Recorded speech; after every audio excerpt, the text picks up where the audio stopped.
All right, Marc just got back to me. He said that wrestling is going a little long. He'll sign on as soon as possible. Okay. So we'll get started. When he jumps on, then we'll add him to the conversation. So you're you're going to shoulder a little bit of the load, but yeah, I'm sure you're fine with that. yeah, I think I can handle it. All right, so thank you everybody so far who's listening. This is what I call a good faith space where we have conversations, different topics every week. Um, this week, I wanted to talk about health during the pandemic. And I figured I'd invite some of the fittest guys I know who are very health conscious. Um, Ed Latimore is not able to join us like we thought he would be able to, coincidentally, because he's dealing with COVID. Um, Marc, he'll be on in a little bit later. But we do have the great Matt Stevens. Um, Matt, you want to introduce yourself for people who are not familiar with you? Yeah, for sure. And I'll first thing, I appreciate you inviting me on here, Adam. I think it's definitely an important topic to discuss, and I think we can, especially when Marc joins, we'll be able to go over some really valuable information. So I hope everybody gets a lot out of this. But I am a transformation coach, strictly online. I used to be a personal trainer and I'm still a certified nutritionist and whatnot. But I just specialize in helping people get the bodies that they want to get and get into the health and fitness that they want. And so, with that being said, my experience has you know just gathered a ton of knowledge over the years and trying to figure it out for myself because I kind of figured out a lot of the stuff by myself, and then I've had a lot of coaches as well. And so I've learned from a ton of people in the industry and whatnot. And yeah, so I'm super excited about getting to discuss this with you, Adam, and then maybe answer some questions here later in the chat. Okay, I appreciate that. And I'll introduce myself for people who aren't familiar with me. My name is Adam Coleman. I'm the author of a book called Black Victim, Black Victor, which gives social commentary about race as well as telling my personal story. I'm also the founder of Wrong Speak Publishing, where I promote free speech with intellectual thought. Um, and obviously, hosting this, I've been doing this for a little bit. And I'm enjoying it. So we'll get started with the topic at hand, health during a pandemic. Um, One of the things that kind of comes to mind for me about this pandemic, even though it's health related, as you know, in regards to people getting sick, much of the pandemic to me never really felt health solutionary. Uh, and a lot of the common sense things that we would normally do for people who are sick when it comes to especially like an airborne virus, um, we just kind of discarded it, and it seemed like we took a counter counterintuitive approach when it came to COVID. And I wasn't sure, you know, you're Matt, you're more specifically into this industry. What was it like for you in the very beginning, and seeing the response towards COVID? No, you're absolutely right, Adam. I mean, that just speaks to our culture and society. We are a uh, we treat the symptoms rather than go to the root cause and treat the root cause. That's kind of what our culture and society gravitates towards, and it's backwards. And so of course, taking a look at a lot of the advice that we've seen, just government officials and authorities speak about, it's really been symptom based treatments and whatnot, and of course with therapeutics and whatnot, that's totally necessary.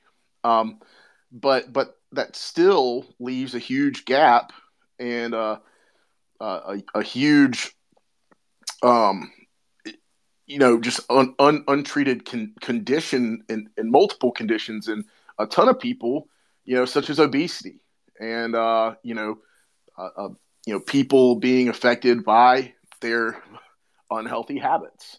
such as just even just sitting inside all day and not being active. And so it's really kind of been, and to me, I try to sit there and look for a reason of why we would just try to go about it in that manner, but it just doesn't make sense. I mean, we should attack this thing from every angle, and we've heard nothing about healthy habits. We've heard no sort of promotion about it, and so it's a little frustrating. But there's a ton of people, or at least I'd like to think there's a good amount of us out here who are preaching about good habits and whatnot, and trying to help people out. And so that's the best thing you can do for yourself in the long run. But that's just kind of what I've seen throughout this whole ordeal. Yeah, you're right. And I've been trying to, especially in the beginning, trying to wrap my head around why it seems like it's just a one approach method throughout this entire situation. Um, and it seems like throughout the pandemic, it was in stages. So the very first stage was lockdown. And then it was, well, lock down as much as you can. But if you're not locked down, you have to wear a mask. And then it was this hyper focus on masks, and constantly debating about masks. And I remember, especially in the state that I live in New Jersey, in South Jersey, there's a gym. I can't remember the name of the gym, but there's a gym that was trying to open and trying to work around keeping people safe, social distancing, all these different things, and they kept shutting them down. And you know, in my head, I'm thinking, isn't this counterintuitive? By that time, and pretty much earlier on, we knew who was being affected by COVID the worst.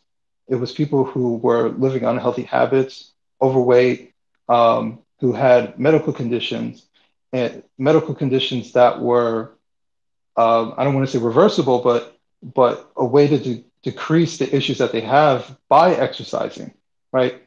And fitness is something that's preventative for someone who is, potentially gets COVID. uh, doesn't it make sense if people are going to work from home all the time now, and stay at home most of the time? Shouldn't they find a way also to stay somewhat fit and not, sedentary? Just sitting at home and staring at the TV and stuff in their face as they work on their laptop. I was also confused as to why it was just one way of going. And then after the mass, finally the vaccines come, and vaccines are the only thing, as for the health solution, so we can have a quote unquote normal life again. Um, and even from government officials, that there's no talk about vitamins, there's no talk about eating healthy, there's none of that. It's whether you have the shots and how many shots do you have, and that's literally the entire conversation about a health crisis. Um, and yeah, I just like you, I've been trying to figure that part out. No, I mean, you're absolutely right. I mean, here's the thing. At the beginning of the pandemic, I could understand, locking down for a little bit because nobody knew how serious this thing was going to be. And I don't think that we had a, solid plan in the place at the time. And I don't know enough about that, but I can understand that perspective of we don't know how serious this is going to be. But once we did have some data and when we found out exactly, and a lot of it to me, I think was a little bit overblown. But then again, I didn't have firsthand experience or anything like that. But I do know for a fact that a lot of these nurses have been in these hospitals treating people and now are threatening them with losing their jobs if they don't take this thing. When they've been risking their lives this entire time, we should just give them the choice to do so. But besides that fact, what we should have done, we did the complete opposite of what we should have done as far as telling people what they do. We told people to stay indoors, and that in itself is just a massive mistake because what have people been doing? They've been stuffing their faces. They've been watching Netflix. They've been sitting down on the couch. They've been lonely. they've been stressed out. How am I going to pay the bills? I've lost my job. A lot of people lost their jobs. And so, man, it created like this perfect storm of uh, just, you know, just negative health from a negative, I guess, perspective of health. It created this huge problem of people just being stressed out and then eating. And a lot of people don't make the right choices when it comes to eating and whatnot. And we had no direction whatsoever from the authorities to say, hey, these are the vitamins you need to be taking. I mean, like, we didn't even do that. That's like the least we could have done. And so it's a little frustrating. And then not only that, but what are they doing? They're watching the news, and the news is just making it even. They're pouring gas on the fire and telling you, oh, this is so terrible, this is so bad, and they want to get a reaction out of people. That's exactly what they're supposed to do. That just makes them even more stressed out. So we had nobody on there saying, hey, everyone calm down. Here's what we need to do. And here's how to be safe, but here's how to be proactive. We never talked about being proactive, other than masks, of course, which, is more for others than for yourself. But yeah, it was just, it blows my mind how we did not attack this thing from all angles. We attacked it from one. And so I really don't know what else to say about that, but you're absolutely right. Right. So let's make a scenario. Let's say you are the buffer version of Fauci, right? You're in a position of authority. And let's not say it in the very beginning, because I agree with you. There was a lot of curiosity, confusion in the very beginning to figure out how we address this. But let's just say you're Fauci, lockdowns are coming to an end. Um, what would you have suggested that the average American can do to be preventative? Number one, I would tell people to get outside, get sunlight. Um, Sunlight is just, and it even came out eventually that certain rays from the sun killed viruses.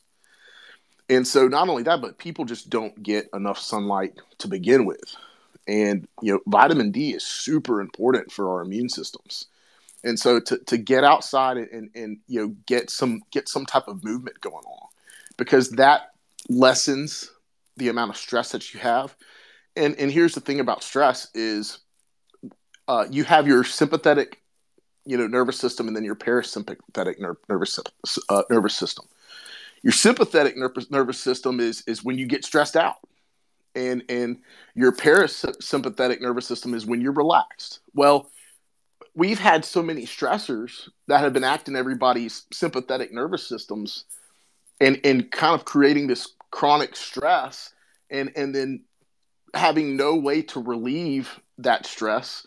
And that's the number one thing we should have kept in mind is, hey, how can we get, of course, how can we get people healthier, but how can we get them less stressed out? So the best thing to do, get outside, get some fresh air, get some sunlight, and move around some. It doesn't matter, even if you're just walking, but I mean, people should be doing that already, but it's something that should have been encouraged first and foremost.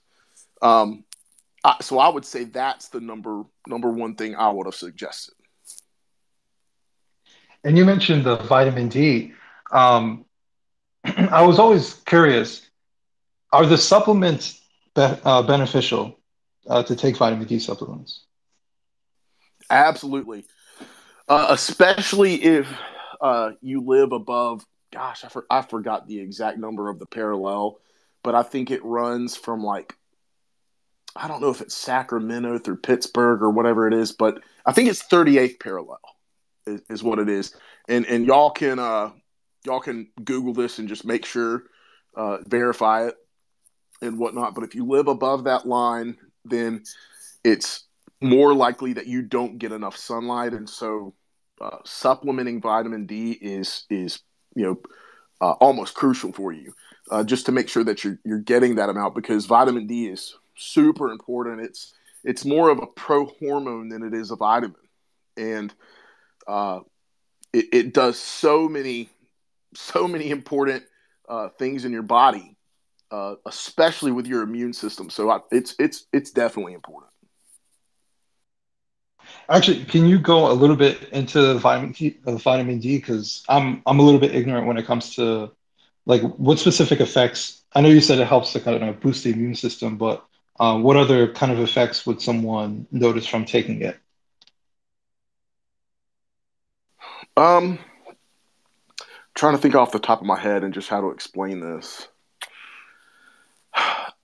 It's because here's the thing. I know what it does. I don't know the exact processes in the body, but I do know that it fights depression.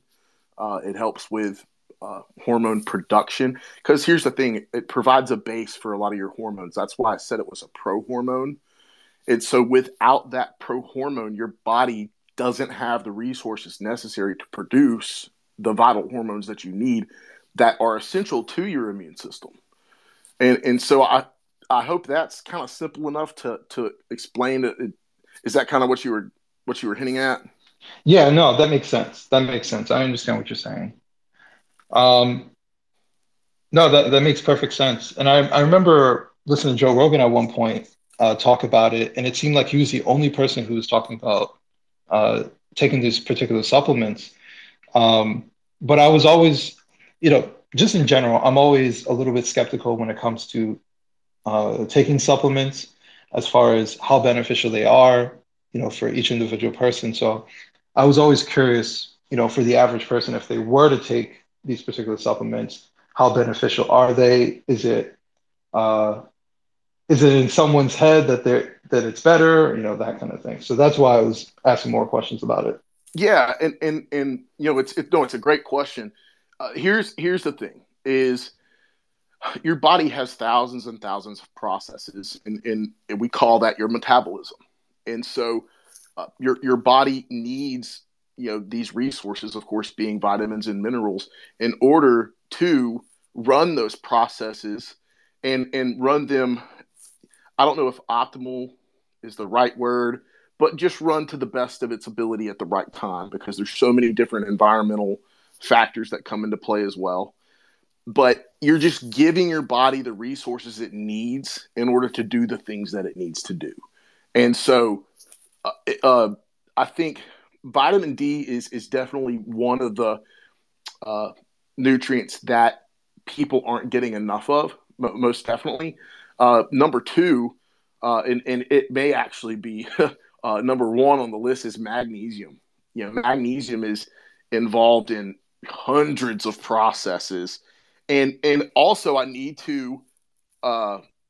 I need to add this on. You have to take magnesium with vitamin D. You have to take them with each other, because magnesium or vitamin D needs magnesium to be metabolized in your body. So right there, y'all remember that you need to be taking both. Magnesium is super important. It is necessary to have for vitamin D metabolizing. And so those two right there are huge, especially when it comes to your immune system. And then also, of course, everybody knows about vitamin C, and you got all your vitamin Bs, and then you have zinc, which I don't think a lot of people get enough of, and that zinc has a huge to do with your immune system as well, and that's why they say when you're sick, that's one of the things that we recommend is you take zinc, because zinc helps your body. I think it helps your body I think it helps your body produce T cells and white blood cells. I could be wrong, but that, to me I know that it has a lot to do with your immune system. And so those right there, especially, are you need to have them in your arsenal. So yeah, supplements are super important. And of course, when Marc, even though Marc's not here, I'll advocate for him or speak for him. His supplement line with MTS Nutrition is just amazing. Um, they do not believe in proprietary blends, meaning they don't hide behind proprietary blends. Proprietary blends, you don't get to see the amounts of each ingredient that are in that product. So he goes non-proprietary, proprietary, so exactly how much you're getting of each individual ingredient that is in the product, and they're all high quality, um, all produced in a GMP facility, and it's just I couldn't speak more highly of it. So yeah, no, supplements are definitely, because here's the thing about supplements is the least sexiest supplements are tend to do the most for you in the long run. Everybody wants to take something that gets them quick results, and of course, we're talking about getting your physique into the best shape possible rather than just immune function. But if it's almost as if people can't feel it, it's not working. But just because you can't feel it doesn't mean it's not working. And so, please keep that in mind when you're taking your multivitamins and whatever else, maybe herbs or whatever else you're taking, that they're working. You just can't tell. It's more of a I feel good in the long run. You feel healthy. All right, that makes sense. So, we're talking about preemptive things that you could do before you get COVID, but let's say afterwards. I know there are people, uh, you know, most people recover, obviously, but when they recover, I've heard of situations where they still notice for a period of time that they have a little bit of shortness, not shortness of breath, but they feel like their lung capacity is kind of less than it was before, and it takes a while to kind of recuperate. Have you had any clients that experienced that type of situation? I actually have a gentleman right now who is just getting over COVID, and uh, it's his energy levels that have not come back to normal just yet. But I think he just got over it last week, and so it's going to take some time for his body to recuperate. But I have heard of, they call it long COVID, I think, and so I have heard of long COVID, and I don't know enough about it to really say, like, okay, it affects this type of person or these types of people, or I would have to know about like that aspect of it in order to really give the best advice that I possibly could. But I will say that for things like upper respiratory infections, typically your lungs are still getting rid of junk even if when you're not sick anymore. It takes a little while for your body to actually get rid of that. But if you're not sick, you're still able to like go work out and whatnot, but you still may be coughing up phlegm or mucus. So I do know that is kind of an aspect of just regular upper respiratory infections, and like bronchitis and whatnot. So to me, that could be possibly what's going on with COVID if they're coughing and whatnot. That's a possibility, and if that is the case, then it's totally fine for you to get back moving again and get active again. And yeah, it may not feel as good as you did before, but you feel the same way after upper respiratory infection or bronchitis. It just takes a second for you to get back to 100%. But if you're sitting there at 85%, 85%, you're able to go ahead and go, and your body will catch up. And I'd say that it's probably good for your body uh, to get some of that activity going so that it does produce that mucus and you can get it out. Because I think that's what your body's trying to do, is trying to get rid of the excess junk. And also one other thing that I want to bring up as well is the sauna. The sauna is great for it because it's so dry in the sauna, and it's not a humid environment, that you begin to sweat and the uh how should I say this, you perspire, and you produce these proteins, uh you know that go in and help your body make repairs and things like that. So like the sauna, and not only that, but it helps kind of dry out your lungs a little bit and give them a little bit of relief. And so sitting in the sauna, when you're getting over, not when you're sick, but when you're getting over getting sick is a kind of another hack, so to speak, that you can use to kind of get yourself to 100%. Actually, yeah, I'm going to ask the question, and it may sound like a ignorant question. Um, like I think the answer is obvious, but I'm just going to ask it anyways. Let's say you're able to, let's say you're not necessarily a person who goes to the gym, but you're able to find ways of working out, but you are sick. Should you wait till you're 100% to go back to working out? Should you work out while you still are sick? Maybe not in the very beginning, but like where you're not as strong or you're more fatigued. Should you wait till you're at least very close to optimal? No, that's a good question. Here's what I always tell people is if it's from the neck down, rest. Um, if it's from the neck up, you should be okay to go and work out when you're sick. But if it starts to come down below the neck, then that may start to be an issue where you need to not stress your body out any more than it's already getting stressed out because when your body gives an immune response, that's a stress response, and so your body is already stressed out, and there's no point in going and adding any more stress to your body because it's already dealing with enough, and you want to let your body uh, handle it the best that in the best way possible. And so, uh, what I always tell people too is a lot. Some of my clients will tell me when they're sick, I'm just like, hey, listen, you're sick, stay home, don't worry about it. And they're like, oh, am I going to gain my weight back? And I'm like, no, actually, when you're sick, it increases your metabolism. And so as long as you're not sitting there eating crap and you're still, just being mindful. And of course, I tell them like, hey, don't worry about following the diet. Just be mindful of what you're eating, but eat what makes you feel comfortable, but mindfully.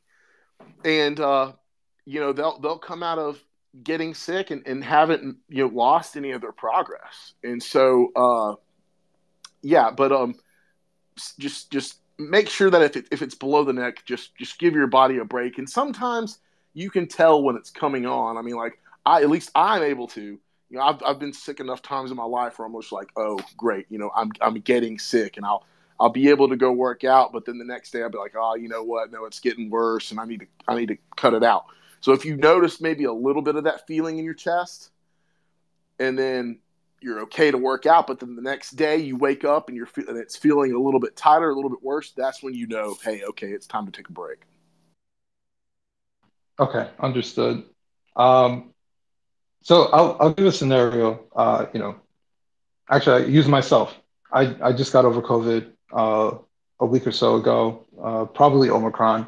It wasn't too severe for me, but excuse me. As you can hear, I have this lingering cough that I'm dealing with. But let's say I have no cough. I'm just getting over COVID, and I was avidly working out before COVID.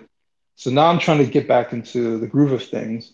Are there any particular exercises that you would recommend for someone who's trying to get back uh, into their what's the word I'm looking for?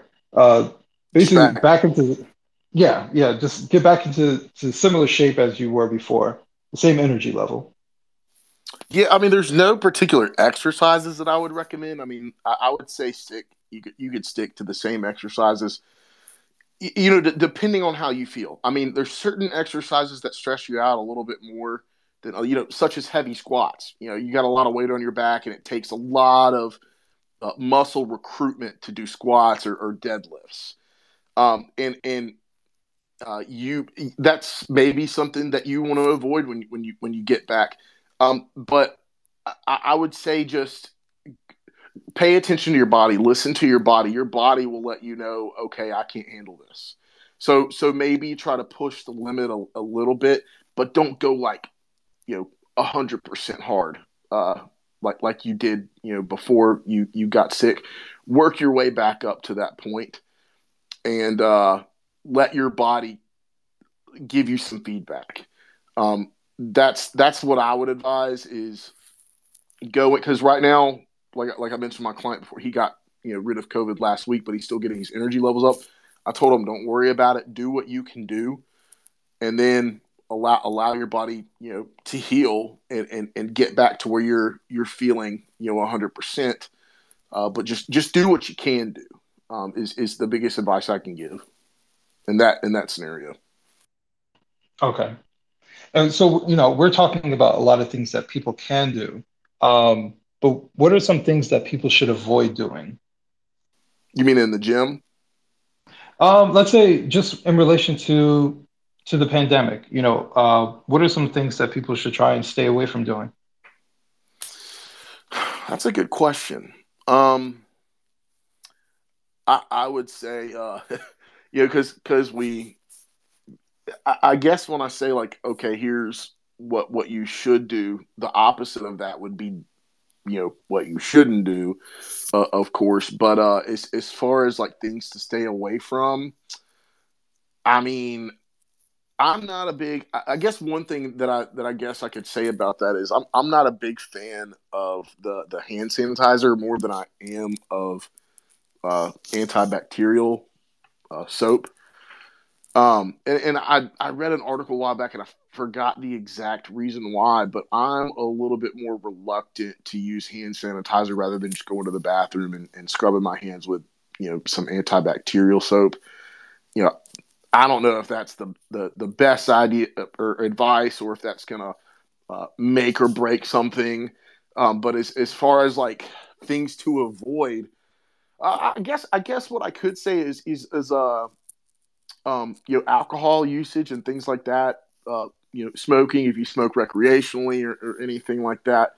Um, that kind of debilitates your immune system a little bit, and so that's probably more of what I would say avoid, and also things like fried foods and seed oils or what they call vegetable oils, because if you there's nothing wrong with consuming uh, a little bit of vegetable oils because your body does need a specific amount of polyunsaturated fats. And the reason why I say this is because polyunsaturated fats are highly reactive fats, so they oxidize very easily. And that creates excess oxidation in the body, and oxidation can cause inflammation. So there's nothing wrong with eating a minimal amount of vegetable oils, but as long as it's just minimal, you don't want to be consuming a ton of canola oil or rapeseed oil or any oil that comes from a seed, um, just because of the inflammatory aspect of it. And then fried foods, of course, anything that's inflammatory is what I would avoid. So does that help at all? Is that what you meant, Adam? Yeah, yeah, I was actually pretty open as far as any suggestions that came to mind. I'll switch it up just a little bit. Your business is in health. Just in general, how has the pandemic impacted your business? Well, of course, when it first happened, I had a ton of people that uh, dropped out, or at least put their uh, subscriptions or memberships with me on hold, and that's kind of when you have to shift to like a home workout type of deal, and then because I still had some people that stayed on and said, "Hey, Matt, now I need to know what to do at home because I can't go to my gym." But a lot of those people came back once their gyms reopened, and I had a bunch of or a few clients that were in places like Canada where the gyms just stayed shut down for a ridiculous amount of time, and I felt sorry for those people, and I understood why they were reluctant to come back. But I encouraged people to do what they could at home. But it was just that shift to, hey, we got to do what we got to do at home, and it, it was a little frustrating from the fact of they're limited on what they can do now. They don't have any equipment, so I suggested everyone just order bands, resistance bands, because there's so much that you could do with resistance bands. And so No, just from a a business standpoint, uh, it it did negatively affect my business, but it didn't like destroy it or anything like that. Okay. And actually, thank you for the suggestion. Basically purchasing resistant bands, especially for people who are unable to access the gym. Um, I Yeah, think absolutely. that, yeah, I think that this whole scenario of trying to deal with COVID the best way possible, and having just the one way solution and one way to remedy it and one way to kind of address it. Um, I think a lot of this conversation is just trying to get back to basics. Because no matter what, COVID is a novel virus, but in many ways it's very similar to how we should treat ourselves when we're sick with anything else. Um, are Yeah. there? Oh, I'm sorry. What Go I ahead. no what I was going to say is you're absolutely right, because I mean, if you look at who this virus has affected most, it's been people with pre-existing conditions, which includes obesity. And it's a huge problem in our country right now. And there are some people in the camp of saying obesity is a disease, and I believe for many it is. And it could be that once you get past a certain point in obesity, then it becomes more of a disease.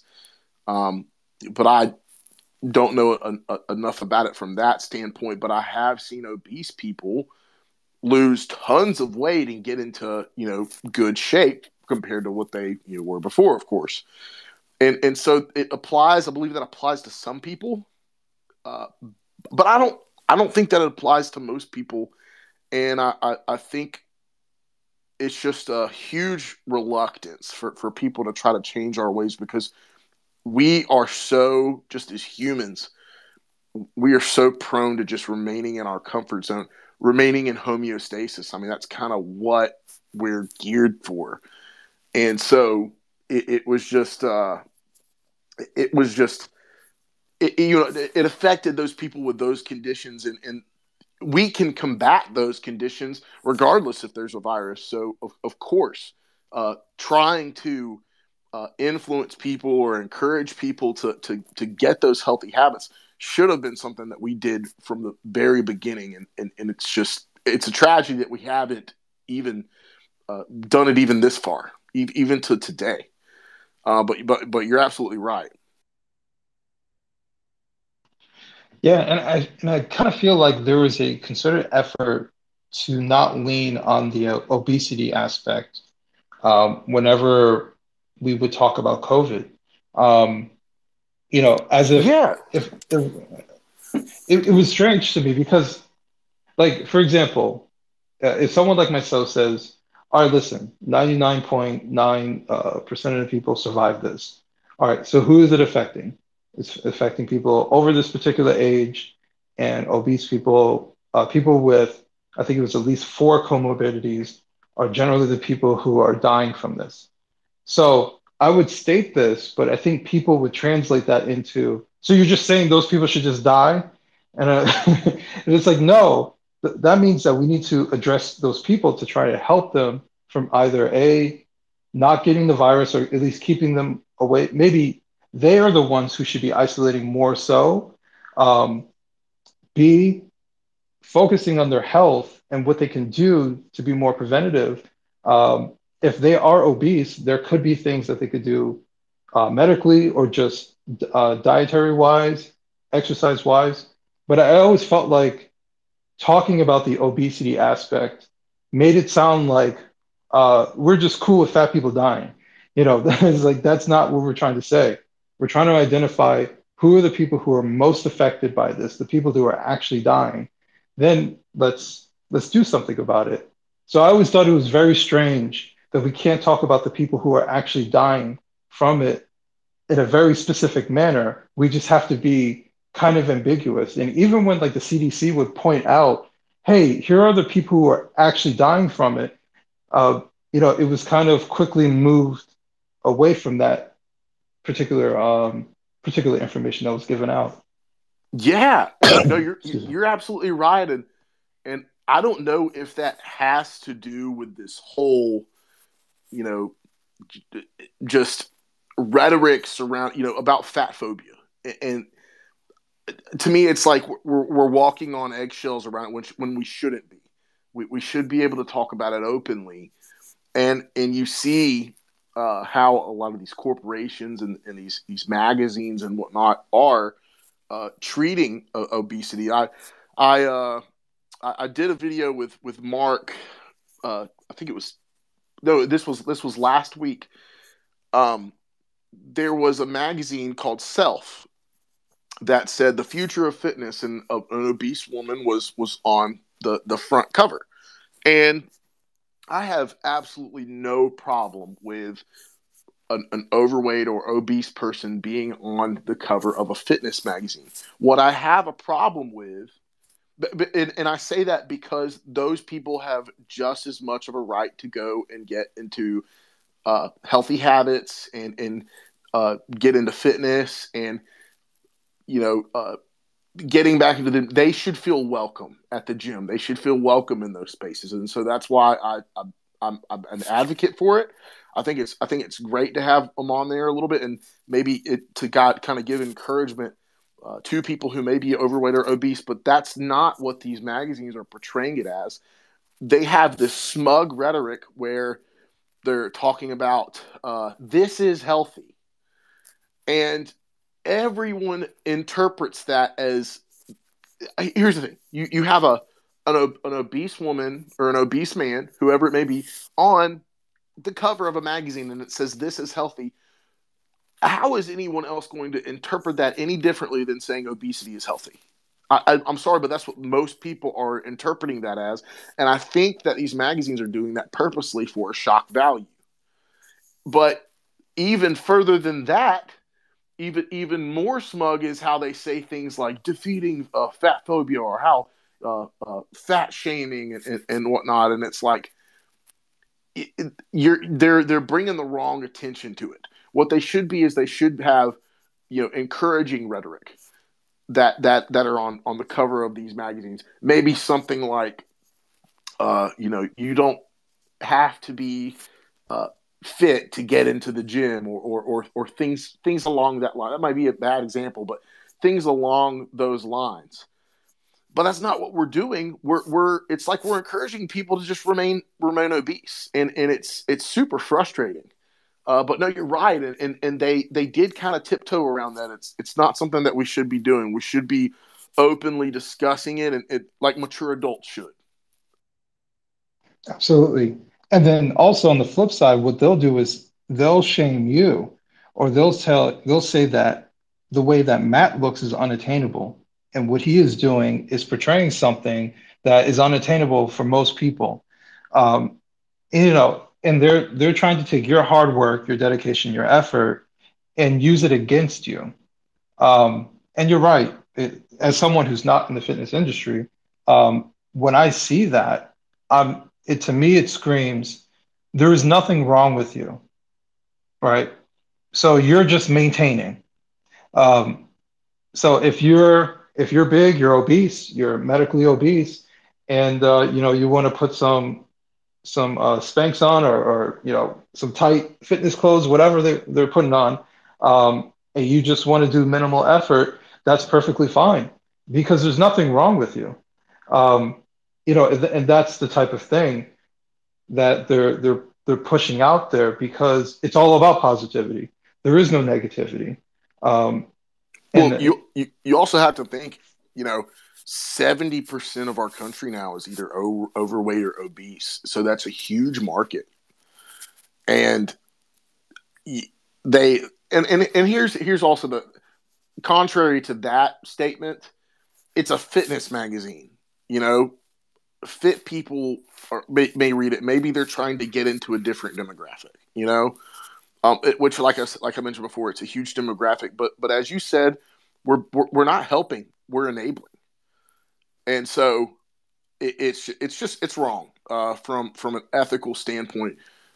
We should be speaking truthful. We should deliver it in a positive way. Uh, there's definitely that's definitely something we should keep into consideration. But first and foremost, being truthful about it, and we're not being.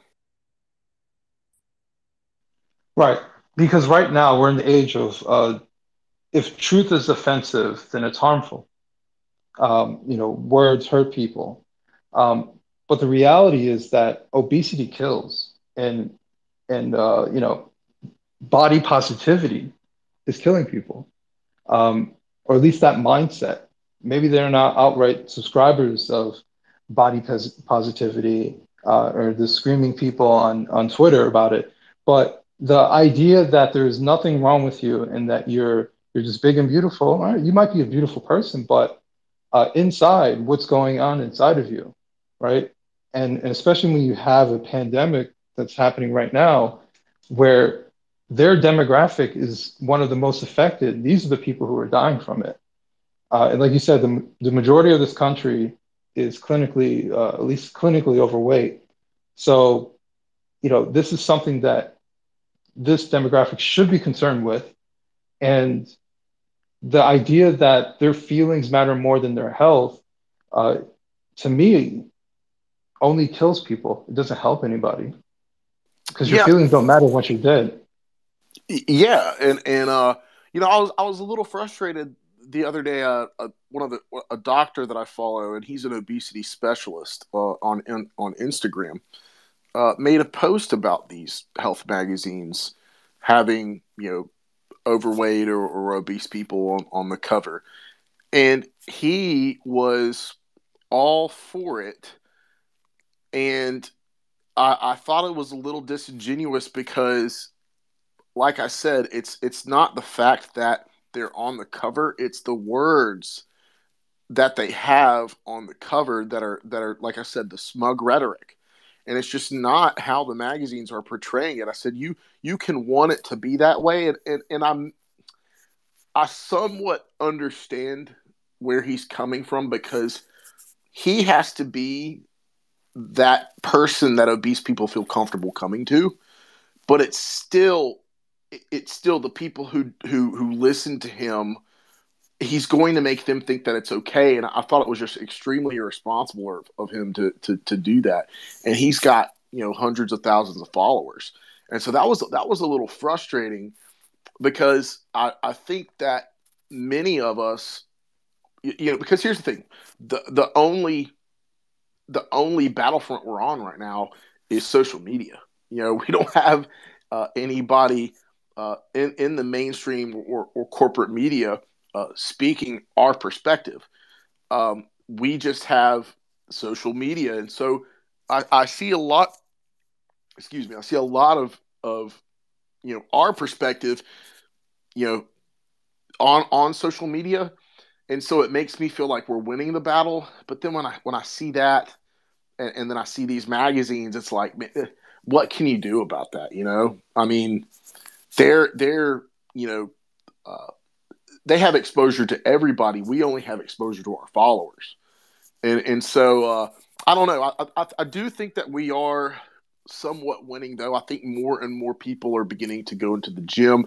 They're beginning to see the value in health, and even though there's a lot of misinformation and disinformation out there, uh, more and more people, uh, I'd like to say, such as myself, are speaking the truth and helping people out, showing them like, hey, no, this is the actual way, and actually getting people results. And I hope that at least from what I'm doing, people are seeing the results I'm getting my clients, and it's inspiring them to do that, and as well as other coaches, because I think it benefits all of us when we have healthier people in society, and not just physically, of course, but from every aspect, mentally, emotionally, socially, everything. And so yeah, it's a little frustrating, but the best that you can do is just do what you can, and right now it's just, for me, it's speaking the truth and putting my stuff out on content on social media and hoping that it connects with people. And I appreciate that. I really do. Before I say what I was going to say, for the people that are listening, if anybody wants to add to the conversation, feel free to request to speak, um, and I'll add you as a speaker. But the one thing I wanted to say is, I think the other part of the body positivity aspect, I think it's insulting to people who are big, because I think most people, like I've known big people my entire life. They're not disillusioned that they're not big. They're not disillusioned that they're not healthy. Like they're well aware what they look like. Um, and so I don't. It almost makes it sound like, well, these people are so fragile that they can't accept the truth that's standing in front of them in the mirror. And to me, that's kind of like an insulting thing. It almost treats them like victims, and I'm very sensitive to stuff like that. Um, and it when you treat people like victims, it never results into them improving themselves or getting better. Uh, in fact, it just makes them more reliant on other people to either do something for them, to placate to them, uh, to make them feel better, and not for them to do better for themselves. And health is a personal situation. Um, it's a personal matter. And personal health is a selfish thing. You have to be selfish about it. But it's hard to be that if you're a victim of your own health and people have convinced you to be so. Yeah, no, it's patronizing to many. Um, and I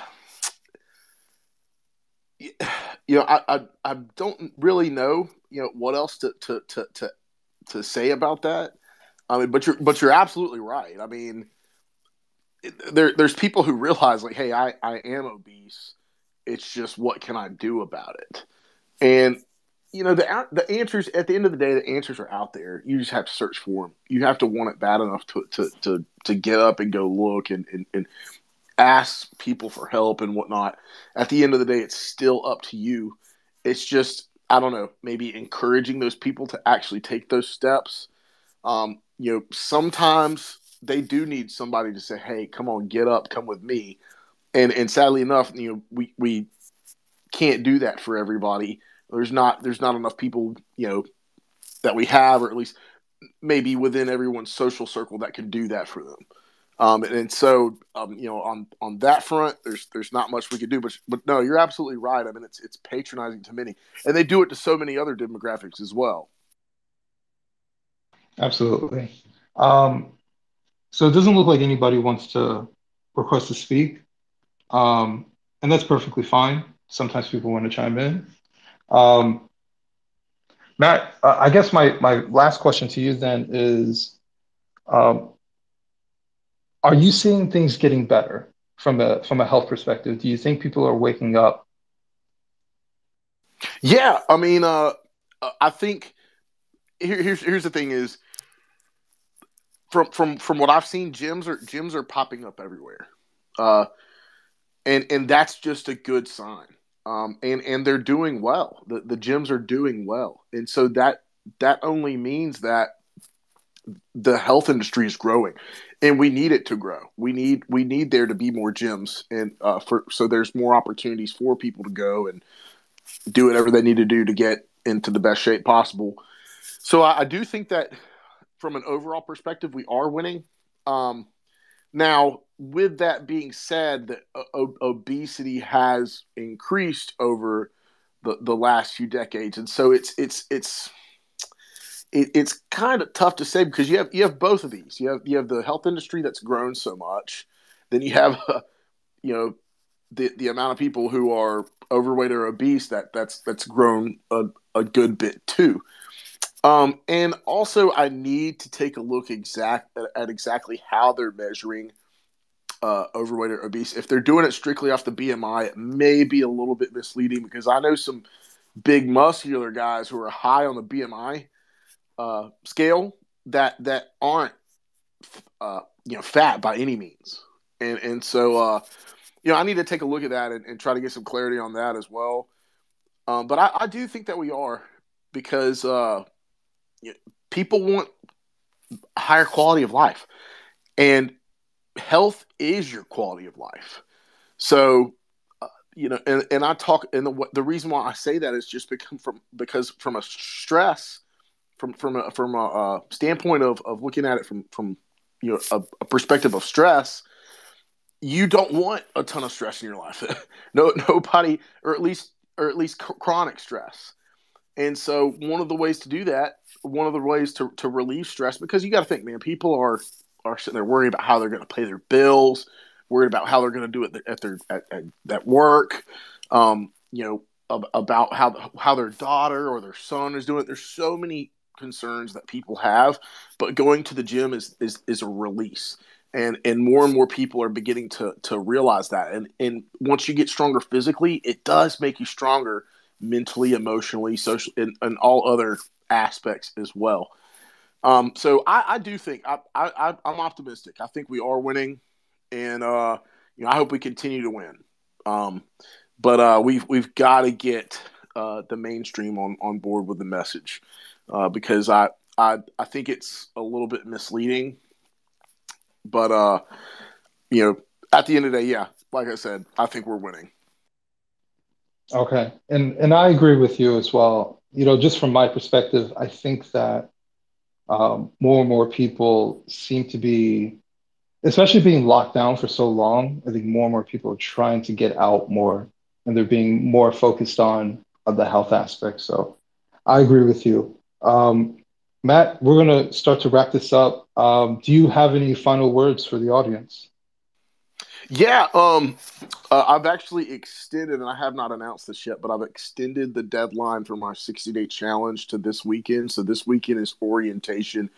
If anybody wants to hop on board, basically you're going to find out exactly what it's like to have a coach and have someone that can help you get into better shape. So, if you want to lose some weight or gain some muscle, or possibly even both, just shoot me a DM. I'll be happy to send over some information to you. And other than that, I've got my newsletter and the links in my profile if you'd like to subscribe, and you can also find me with the same username on Instagram. And I just recently got on TikTok, so I'm kind of spreading out here a little bit. But yeah, if you're on any other platforms, you can find me with the same username. So, but no, Adam, I appreciate you having me on, man. This has been a great discussion. I've really enjoyed it. I really enjoyed it too, and I know it wasn't expected for you to shoulder the load, but I knew you could handle it. So I really do appreciate that. Um, my final words is basically, um, this has been a long situation. I know there's people who've died. Um, I know some coworkers, and family members have passed away. This pandemic has affected everybody in a variety of ways. And for some people, it doesn't appear to affect them at all. I've gotten sick from COVID a couple times, and um, wasn't nearly as bad for myself, but it's different for everybody. Um, One thing I will say is, I've been trying to be more conscious about eating, what my intake. Um, it really helps that my wife she's cooking, she's being more health conscious as well. And so we're trying to do this together. And I think losing weight, it's really difficult by yourself. Obviously people can do it, but if you have family members, if you have friends, loved ones that you want to get more involved with, you want to encourage, and maybe you can motivate each other. If that's the way you can work, then lean on that. I think if you feel like you're the only one who's interested in losing weight or being more health conscious, you may be pleasantly surprised when you start talking to other people. So focus on your health. Don't necessarily wait for the government to tell you this is the next recommended thing, and don't think that a shot will be the solution for you. There's plenty of people who've passed away who fully vaccinated, and same with unvaccinated. So, don't let a vaccination be your one shot, one-stop solution for life. Take care of yourself, be self-reliant, and do the best that you can. We all make mistakes. I know I'm not the fittest person in the world, but I'm trying, just like everybody else. So um, that's pretty much My final words, we do this conversation every week, every Wednesday, 7:30 p.m. Different topics, different panel. Matt, once again, I really appreciate you staying on with us and giving us your time. Absolutely. It was a pleasure, Adam. I appreciate it as well. Thank you. And if anybody wants to hear any previous episodes, you can go to agoodfaithspace.com and it'll bring you right to the YouTube channel so you can listen to previous conversations with a wide variety of topics. And this conversation will eventually be up there soon. So have a listen. Once again, everybody have a wonderful night. Please stay healthy um, and enjoy yourselves in this life. You only get one. Good night.